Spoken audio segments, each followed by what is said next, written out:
nosotros, vence las tinieblas, su reino establece, no será movido, en su nombre Cristo cae el enemigo, y yo lo gritaré, gritaré, Dios es con nosotros, vence las tinieblas, su reino establece, no será movido, en su nombre Cristo cae el enemigo, y yo lo gritaré, gritaré, Dios es con nosotros, vence las tinieblas, su reino establece, no será movido, en su nombre Cristo cae el enemigo, y yo lo gritaré, gritaré, Dios es con nosotros, vence las tinieblas, su reino establece, no será movido, en su nombre Cristo cae el enemigo, y yo lo gritaré, gritaré, Dios es con nosotros, vence las tinieblas, su reino establece, no será movido, en su nombre Cristo cae el enemigo, y yo lo gritaré, gritaré.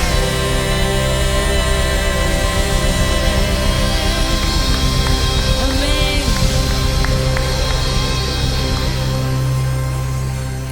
Pueden sentarse. Una vez a salvo, nos enteramos de que la isla se llamaba Malta. Los isleños nos trataron con toda clase de atenciones, encendieron una fogata y nos invitaron a acercarnos porque estaba lloviendo y hacía frío.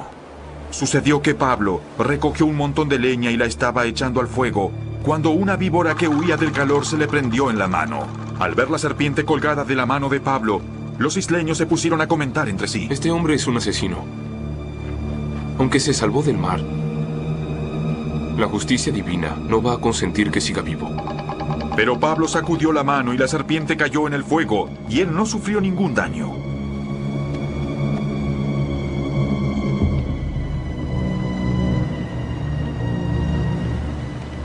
La gente esperaba que se hinchara o cayera muerto de repente. Pero luego de esperar un buen rato y de ver que nada extraño le sucedía, cambiaron de parecer y decían que era un dios. Cerca de allí había una finca que pertenecía a Publio, el funcionario principal de la isla. Este nos recibió en su casa con amabilidad y nos hospedó durante 3 días. El padre de Publio estaba en cama, enfermo con fiebre y disentería. Pablo entró a verlo y luego de orar, le impuso las manos y lo sanó.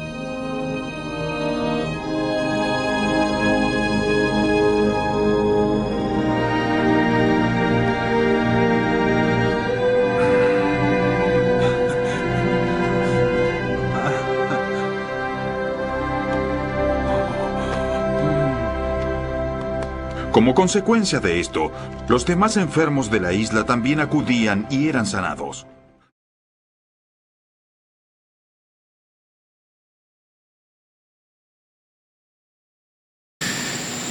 En la semana, durante estos días, a raíz de todos los medicamentos que mi esposo y yo consumimos, eso afecta el exceso de medicamentos. Bueno, teníamos que hacerlo, medicamentos combinados, analgésicos, antibióticos. Llega un momento que uno se siente así como pesado. Bueno, pesado por 2 razones, ¿no? La obvia y en los medicamentos. Y entonces llega un momento que uno se siente así como no se sabe si quiere dormir. Y llegó un momento en la semana, estudiando la Biblia, que perdí las ganas, tenía desánimo. Y me sentía así como una ganas de nada. O sea, es un momento que no sé si usted lo ha vivido otras veces, que no quiere avanzar. Y me fui a la Biblia, me fui al libro de los Hechos, y miré y tuve la oportunidad de ver a Pablo desde un ángulo que no lo había visto. Es decir, ahí está en la Biblia, pero ese ángulo que yo aprecié de Pablo pocas veces lo había visto. Y Pablo, eso me animó, porque la Biblia, y los hombres de la Biblia, las mujeres de la Biblia, están para inspirarnos a nosotros a vivir una vida conforme a lo que ellos lo vivieron. ¿Cómo se justifica entonces que 12 hombres murieron por el testimonio de Cristo, los apóstoles? ¿Cómo se justifica que Pablo iba gozoso cuando decía que para él el vivir es Cristo y el morir es ganancia? ¿De dónde saca esa declaración? Porque podemos decir cualquier cosa, pero realmente sentirla, vivirla. Y eso me animó, me hizo levantar, tomar las cosas de otro punto de vista. Porque Pablo vivió una vida conforme al propósito de Dios. Conforme al propósito de Dios. A veces pensamos que llegamos a esta tierra a cumplir un propósito definido por la sociedad, por la cultura. Queremos ser padres, queremos ser buenos ciudadanos, llegar a ser presidente, tener una empresa, tener dinero, tener un yate, etcétera. La pregunta que tenemos que hacernos es si ese es el propósito real para el cual usted vino a este mundo, porque realmente Dios, cuando te envió aquí en la tierra, te envió con un propósito, o nos envió con un propósito. Está en nosotros saber ese propósito y vivir por ese propósito. Y eso es lo que vemos en el apóstol Pablo. El propósito, hermano. Pablo, finales de su historia bíblica, nos demuestra que la vida tiene un propósito definido en las manos de Dios. Usted vino a la tierra y este servidor para cumplir un propósito trazado desde la eternidad. Y hasta que usted y yo no hagamos ese propósito, nuestra vida va a carecer de sentido. Usted va a ver que va a iniciar muchas cosas, pero no todas. O sea, no, va a llegar un momento y decir, pues hice esto, pero no me siento realizado. Pablo lo hizo en la primera etapa de su vida, fariseo de fariseo, celoso conforme a la ley, y no sentía paz. Es decir, no había logrado el propósito para el cual Dios lo trajo al mundo. Moody, el famoso evangelista del siglo XIX, dijo lo siguiente, hablando de Moisés. Moisés, que vivió 120 años, pasó los primeros 40 años creyendo que era alguien cuando estaba en Egipto, cuando era príncipe de Egipto. Los 40 años siguientes los pasó en el desierto aprendiendo que no era nadie. Y los últimos 40 años de su vida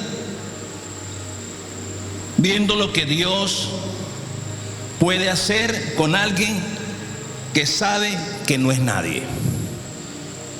40 años de su vida creyendo que era alguien, 40 años de su vida aprendiendo que no era nadie, y los últimos 40 años viendo lo que Dios puede hacer con alguien que no sabe que es nadie.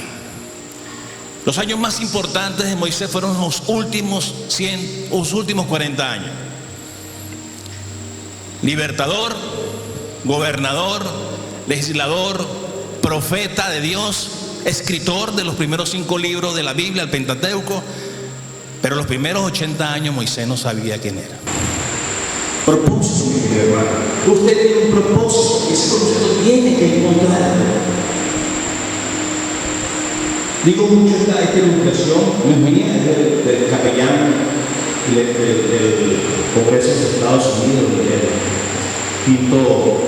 Peter Marshall, dice lo siguiente, hablando de la vida con propósito. Dice que en un pueblo de la montaña de los Alpes contrataron a un viejo, algunos de ustedes habrán escuchado la historia, a un viejo cuidador de las aguas corrientes. Es decir, ese pueblo le caía un manantial limpio, hermoso, y él tenía la labor de cuidarlo arriba en las montañas, de quitarle las hojitas, los musgos, las cosas que estaban dañadas, y mantenía el canal del río fluyendo a través del pueblo. Al pueblo llegaban los peces, las garzas, una cosa preciosa.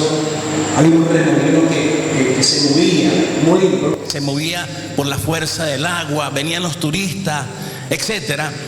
Pero un día llegó y se reunió el consejo municipal, y el tesorero del consejo municipal dijo: ¿quién es ese señor que ni nombre tiene, que dice que es el cuidador de las corrientes de agua? ¿Alguien sabe lo que él está haciendo? ¿Alguien es testigo de lo que él hace allá arriba? ¿No será que estamos pagándole a alguien que no está trabajando? ¿No será mejor que lo despidamos? Porque a fin de cuentas nadie sabe lo que él hace. Y tomaron la decisión de votarlo. La primera semana no ocurrió nada. En la segunda semana comenzó a aparecer una película como de grasa en el lago. A la tercera semana los peces comenzaron a morir y las garzas comenzaron a moverse del sitio. A la cuarta semana era pestilente el olor del lago. Desaparecieron los turistas, cerraron los negocios y el pueblo casi queda en tierra. El sabio consejo municipal del pueblo se volvió a reunir y comenzaron a revisar y vieron que esto era lo que hacía el hombre de Dios. Y lo volvieron a contratar. Contrataron al viejo cuidador de las corrientes de agua. Y a los días solamente el agua comenzó a bajar clarita.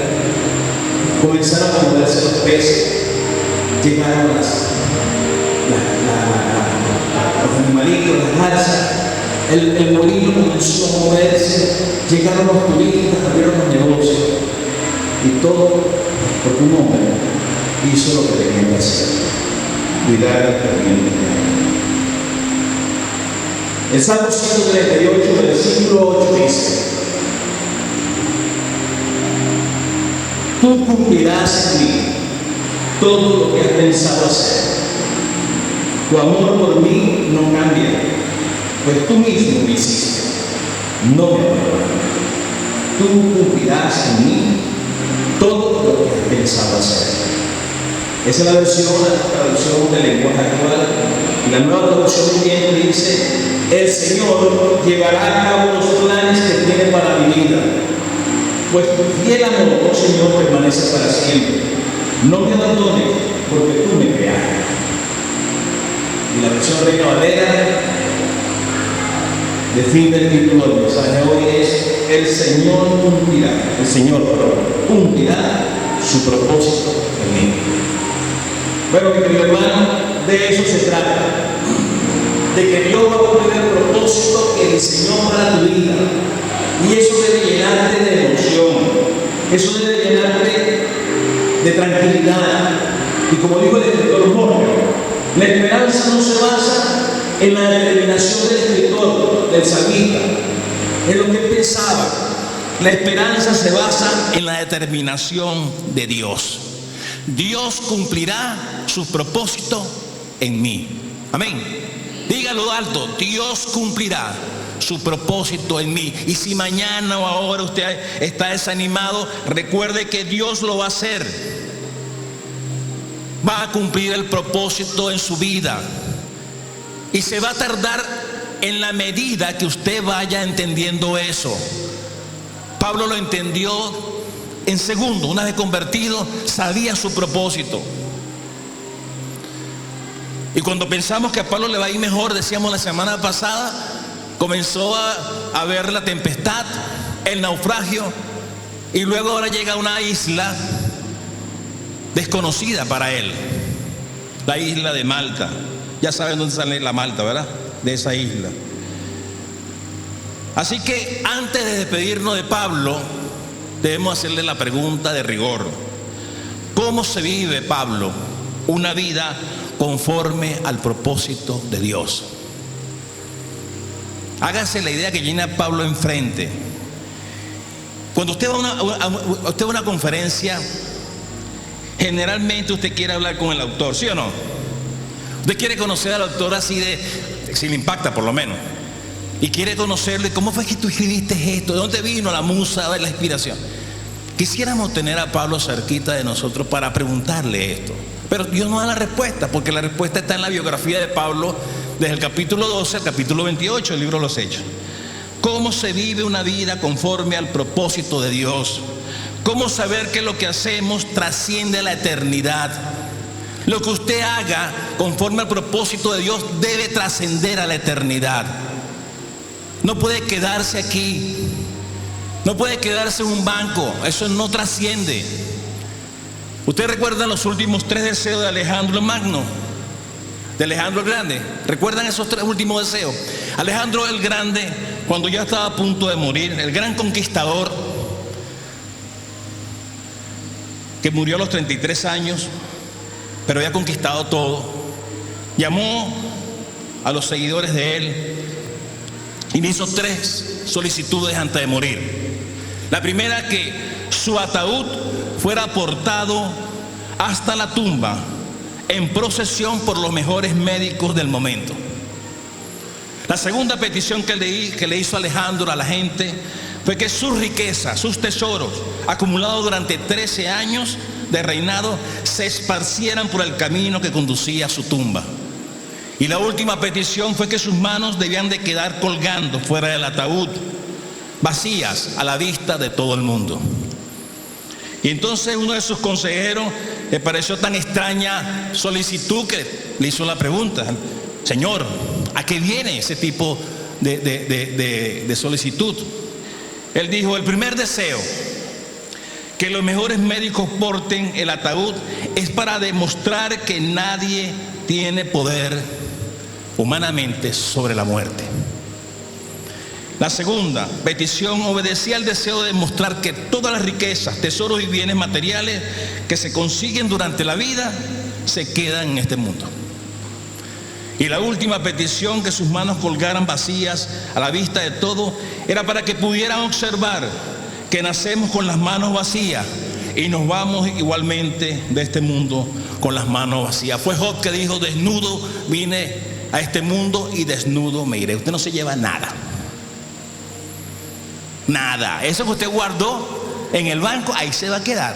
Y si nadie sabe, ahí se va a quedar para otras personas. La casa que usted compró y que adornó, esa se queda. No he visto el primer sepelio con la casa en la sala de estar ahí donde están reunidos la gente. No hay nada.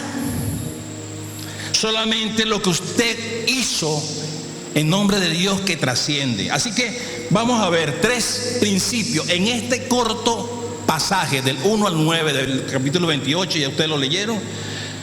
3 principios para vivir una vida apegada al propósito de Dios. 3 principios. Estamos en Hechos capítulo 28 del 1 al 9.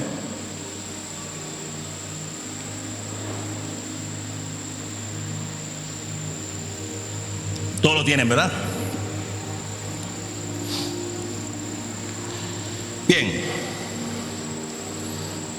Insisto, vivir una vida bajo la determinación o propósito de Dios. Métase eso aquí. Lléveselo acá. Haga lo que haga. Tenga los hijos que tenga. Tenga la profesión que tiene. Tenga los bienes que tiene. Si eso no cumple con el propósito de Dios para tu vida, no tiene ningún valor. Vamos entonces al primer principio, versículo número 1 y 2. Estando ya salvo, ¿salvo de qué? ¿Recuerdan de qué estaba salvo Pablo? A ver si me ayudan un poquito. De la tormenta. 2 semanas y media en pleno naufragio, una tormenta horrorosa. Duraron meses viajando.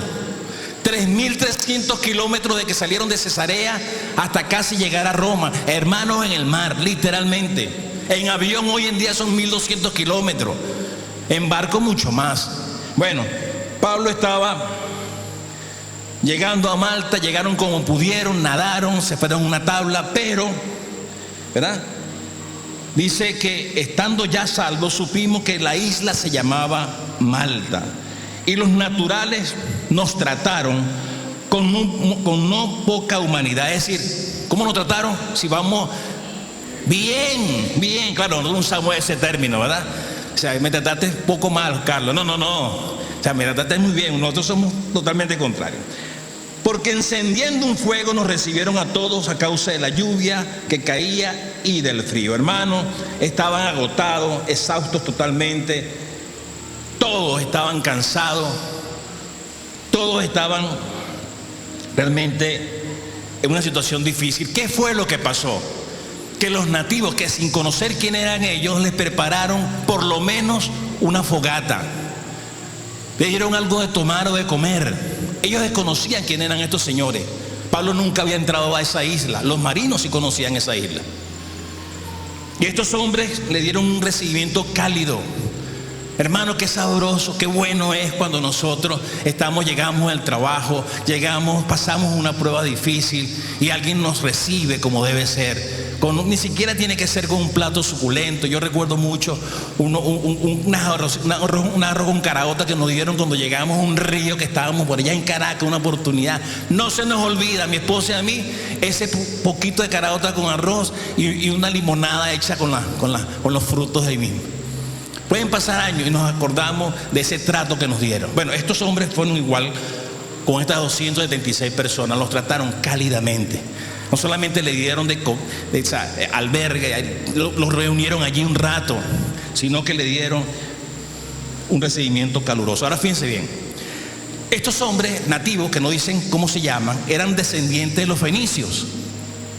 Los fenicios eran los navegantes por excelencia del mar Mediterráneo. Y en el idioma original, la isla Malta tenía como un nombre llamado refugio.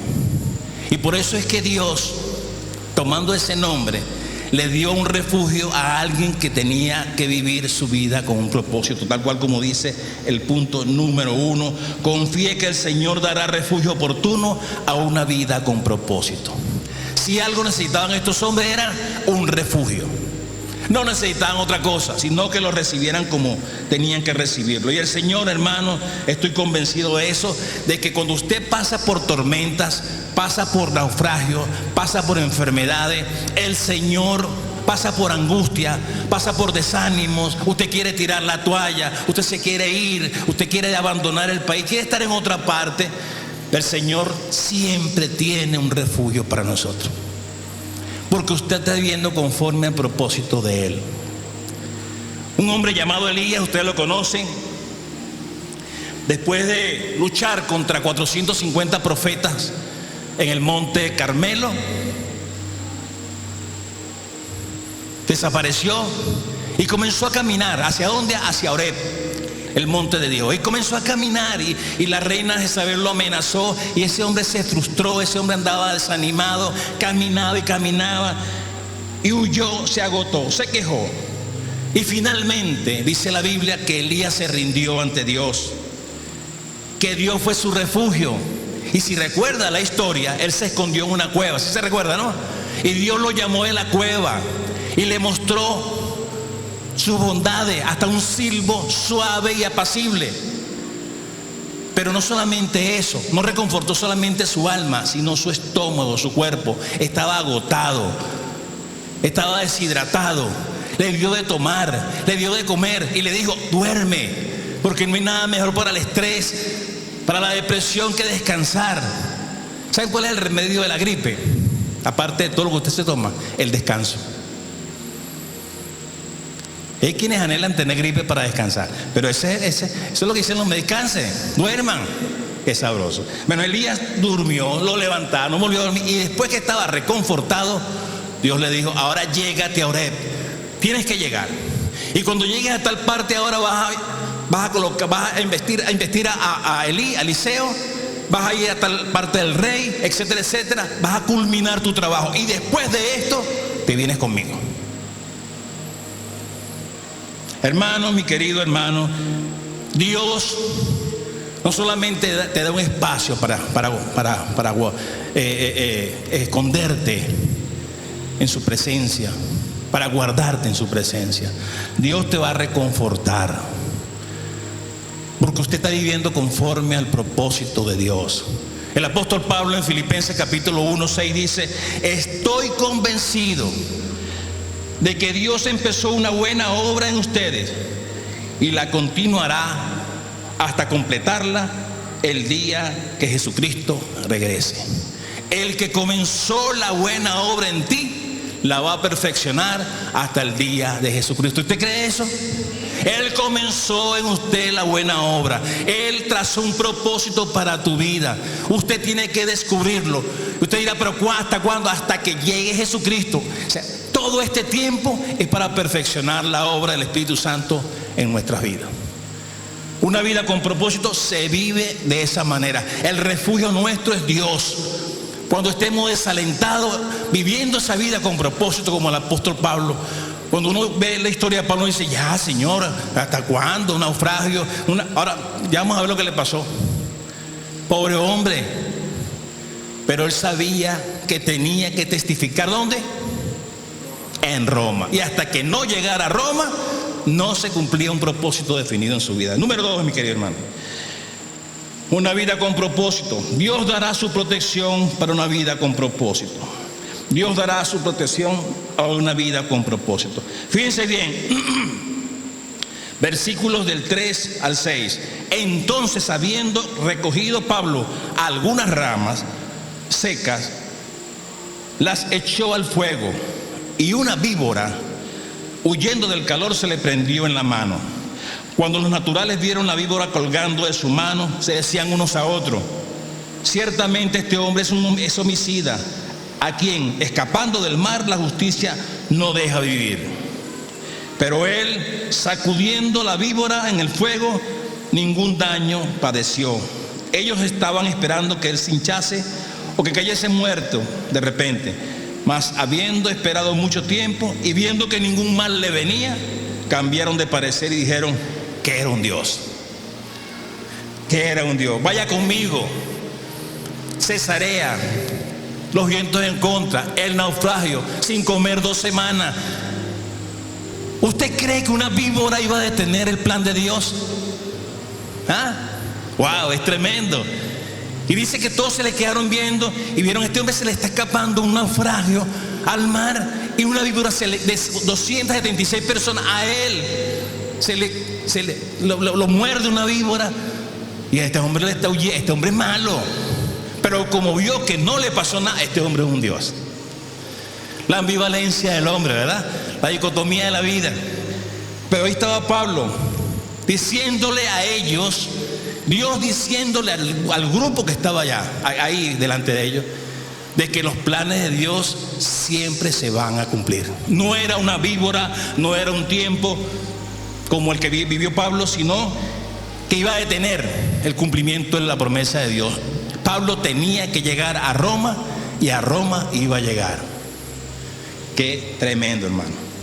Qué tremendo. Y Dios para eso tiene que protegerlo. Dios te va a llevar a ti, como dice la Biblia, de victoria en victoria en Cristo Jesús. Así que cuando usted llega al Señor, usted dirá, bueno, pero si a mí antes no me pasaba nada de esto, yo antes no me enfermaba, nos llevábamos muy bien mi esposa y yo, mis hijos eran buenos estudiantes, ahora todo esto se echó a perder. ¿Qué pasó? No pasó nada, eso iba a pasar. Pero ahora usted tiene la capacidad divina de tener al Espíritu Santo en su vida dirigiéndole. Pablo nos está mostrando de que nada iba a detener la promesa de Dios de que él fuera a dar testimonio ante el César. Número 3, versículos del 7 al 10. Dios dará su poder para una vida con propósito. Así como Dios nos protege, Dios nos viste de poder. Usted tiene poder, ¿sí o no? ¿Lo tiene, sí o no? Y recibiréis poder cuando haya venido sobre vosotros el Espíritu Santo, para que sean testigos en Jerusalén, Judea, Samaria y hasta lo último la tierra. Ya usted lo recibió. Si usted recibió a Cristo, usted tiene todo el poder. No pida más. No pida más, porque usted no puede con más. Usted tiene el poder del Espíritu que levantó a Jesucristo entre los muertos. Usted tiene el poder que sostuvo a Pablo vivo ante la mordedura de una víbora. Todo eso lo tiene usted. Pero aquí se demuestra un poder maravilloso también en la vida de Pablo. El poder que le encanta a mucha gente hoy para predicar. Tenemos poder. Entonces, ¿qué dice? En aquellos días, en aquellos lugares, habían propiedades del hombre principal de la isla llamado Publio, quien nos recibió y hospedó solícitamente 3 días. Y aconteció que el padre de Publio estaba en cama, enfermo de fiebre y disentería. Obviamente Lucas está escribiendo esto porque esto es un término médico, ¿verdad? Y él como médico define esto. Y entró Pablo a verle, y después de haber orado, le impuso las manos y le sanó. Perfecto. Dios usó al hombre que tenía un propósito, pero tenía que ver misericordia y gracia de Dios en ese pueblo que le había recibido también. A este hombre que había abierto sus puertas, su casa, para que Pablo, Lucas, Aristarco estuvieran allí después de un naufragio terrible. Lo atendió bien y Pablo dijo: bueno, es que lo mejor que puedo hacer es orar por él. Y él oró. Fíjense bien, hermano. Él no oró para sanar. Él oró y la oración lo llevó a imponer manos. Porque eso no es un don que usted dice: yo tengo el don de sanidad. ¿Usted sabía eso? Eso es un don especial que da Dios de manera específica, en un momento específico. Pablo no sanó a todos los que estaban alrededor. Jesús no sanó a todo el mundo tampoco. Muchos enfermos murieron en sus enfermedades. Por la palabra de Dios, de Jesús, pudo haberse sanado mucha gente, pero no todos fueron sanos. Aquí el hombre estaba enfermo, el padre del principal del sitio. Tenía fiebre y disentería. Y vino Pablo y oró. Y el Espíritu lo condujo: impón manos, que hay sanidad. Y hubo un milagro en ese momento. El hombre se sanó. Porque Dios tenía un propósito para ese momento. Y cuando hubo ese milagro, dice el libro en el versículo 9 y 10, hecho esto, también los otros que en la isla tenían enfermedades venían y eran sanados, los cuales también nos honraron muchas atenciones y cuando zarpamos nos cargaron de cosas necesarias. Solamente se sanó el padre de Publio. ¿Cuántos se sanaron? ¿Qué dice la Biblia? Hecho, otros que tenían enfermedades en la isla también fueron sanados. Ahora fíjense bien, el término utilizado acá por Lucas no es el mismo término de milagro.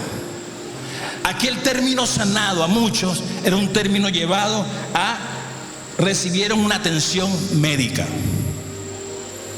Si usted lee las versiones bíblicas, va a ver que una dicen una cosa, una dicen que Pablo los sanó a todos, y dos o tres, Reina Valera, Nueva Versión Internacional, dice que fueron sanados. Y la palabra que utilizan ellos allí es la palabra, es una sanidad a través de la atención médica, como me fue a mí, a través de la atención médico que fue 2 veces a mi casa, como la que ha sido cuando usted se siente malo al médico.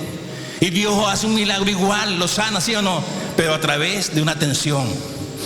Aquí Lucas, que es médico, junto con Pablo, su ayudante, se pusieron a atender, en mi criterio, en mi apreciación, a atender a todos los que estaban en la isla. Y con la atención médica de Lucas, muchos fueron sanados.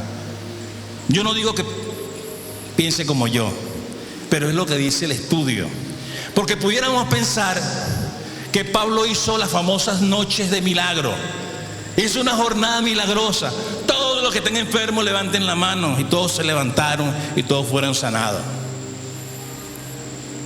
Yo recuerdo una vez que fui a una campaña de sanidad. Y ese día el mensajero decía: pon tu mano donde tienes el dolor. Si es un problema, hasta, lo digo porque sí lo dijo, si es un problema de carie, Dios te va a sanar. Y la gente, y mi hermana que tiene una hija con problemas de retraso, fuimos allí. Y mi sobrina tiene 45 años que pasó eso y sigue teniendo el mismo problema. No podemos vender falsas expectativas. Quien decide y define la sanidad no somos nosotros, es Dios. Créanlo. Lo que sí digo yo que podemos hacer nosotros ser los instrumentos de Dios para sanar almas. Si usted esta mañana viene aquí con cargas pesadas en su alma, usted viene acá con dudas de Dios, en su alma, si usted no tiene a Cristo en su alma, podemos ayudarlo. Podemos llevarlo a donde tiene que estar, al pie de la cruz del Calvario donde está Jesús. Él puede sanar todas esas enfermedades. Nosotros, como Pablo, simples instrumentos de Dios. Bien, mis queridos hermanos, una vida con propósito. ¿Recuerdan entonces? El Señor cumplirá su propósito en usted y en mí. ¿Quién dice eso?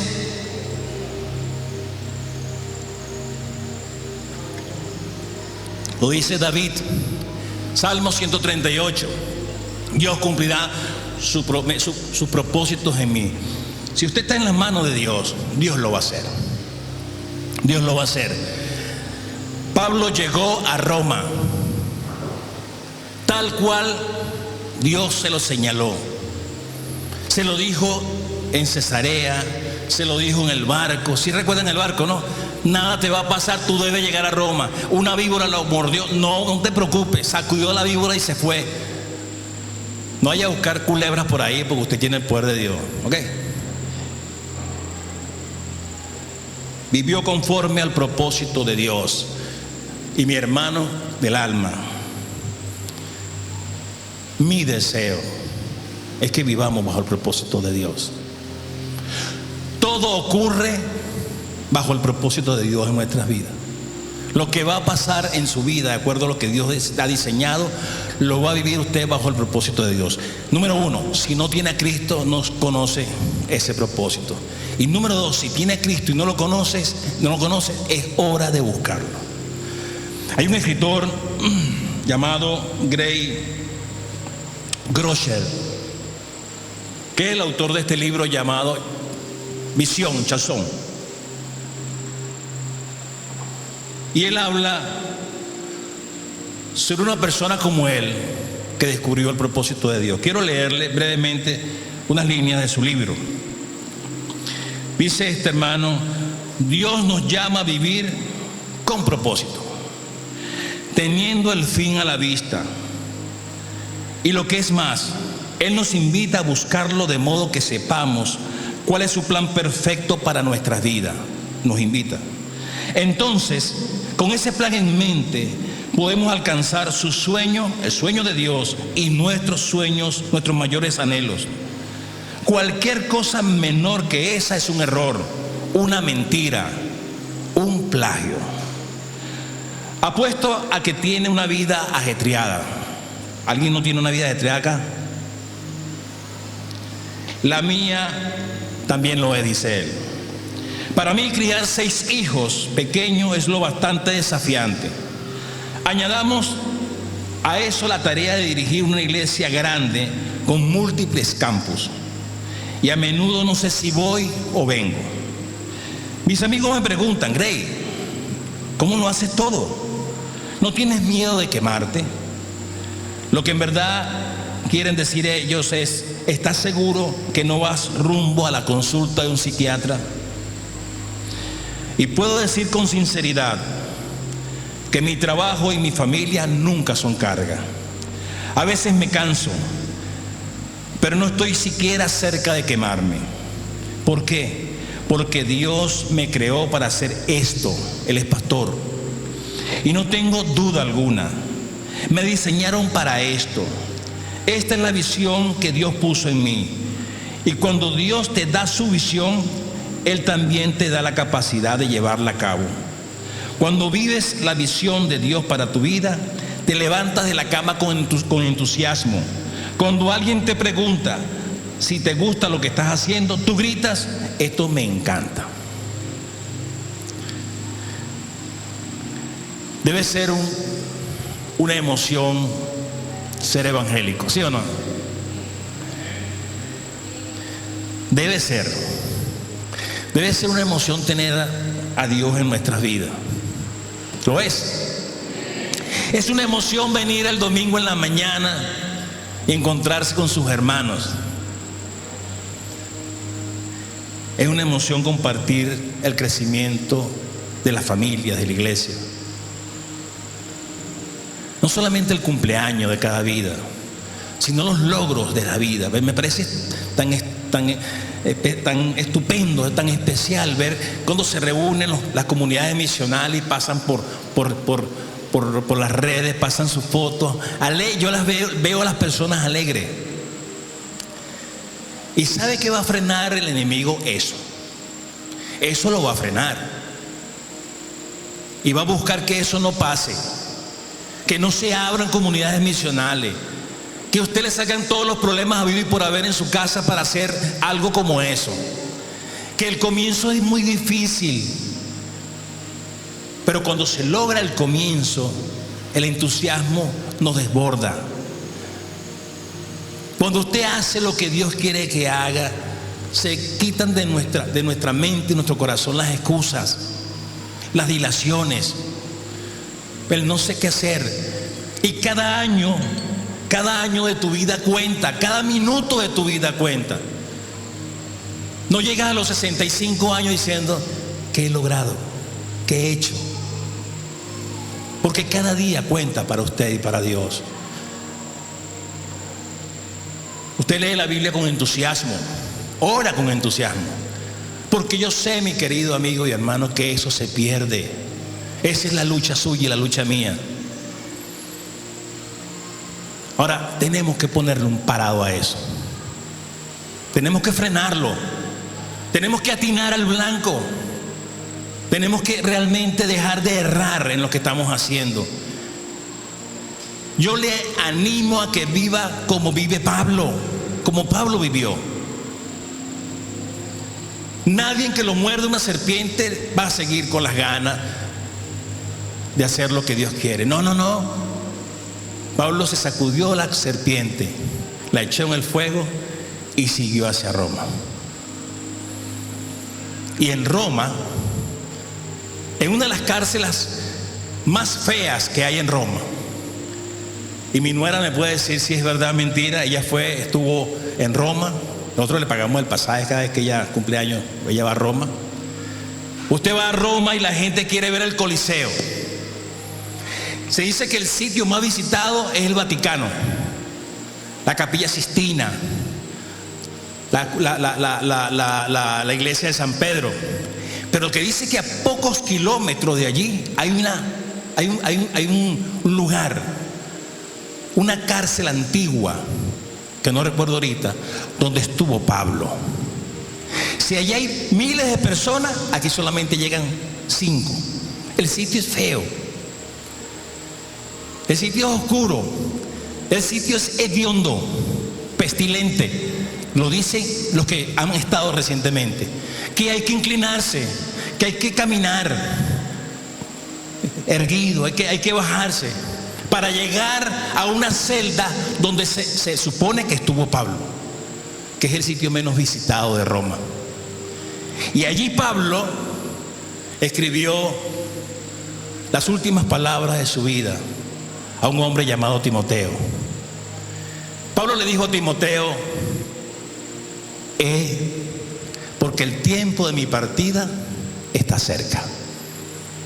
He peleado la buena batalla, he acabado la carrera, por demás está la corona de vida que Dios me dará a mí y a todos los que anhelan su venida. Ahí lo escribió. Pablo estaba clarito, hermano, que lo que venía para él era una bendición más grande que las numerosas pruebas que pasó aquí en la tierra. Le animo a vivir con propósito.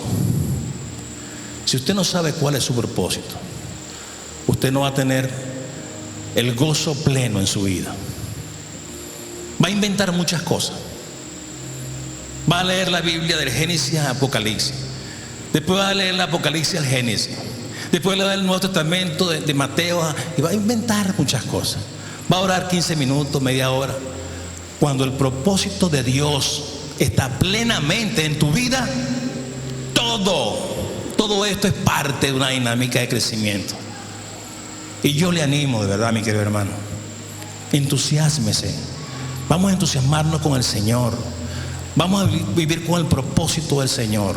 Usted dirá, pero ¿cuál es ese propósito? Pablo no está aquí. Bueno, Mateo 28, 19 al 20. ¿Recuerdan lo que dice? A ver, ayúdenme.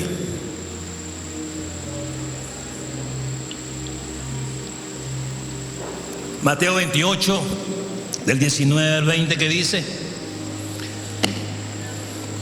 Fuerte, hermano, fuerte y claro.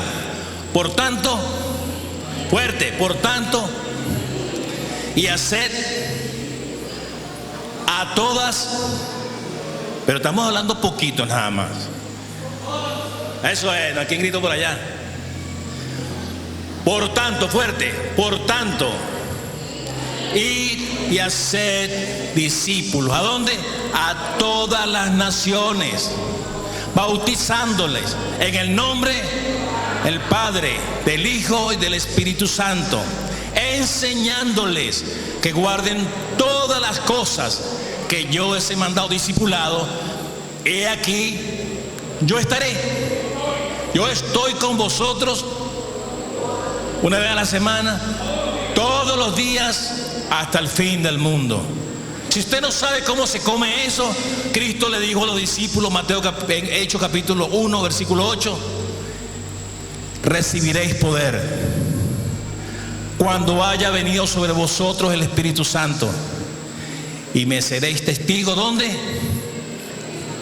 Jerusalén, Judea, Samaria y hasta lo último de la tierra.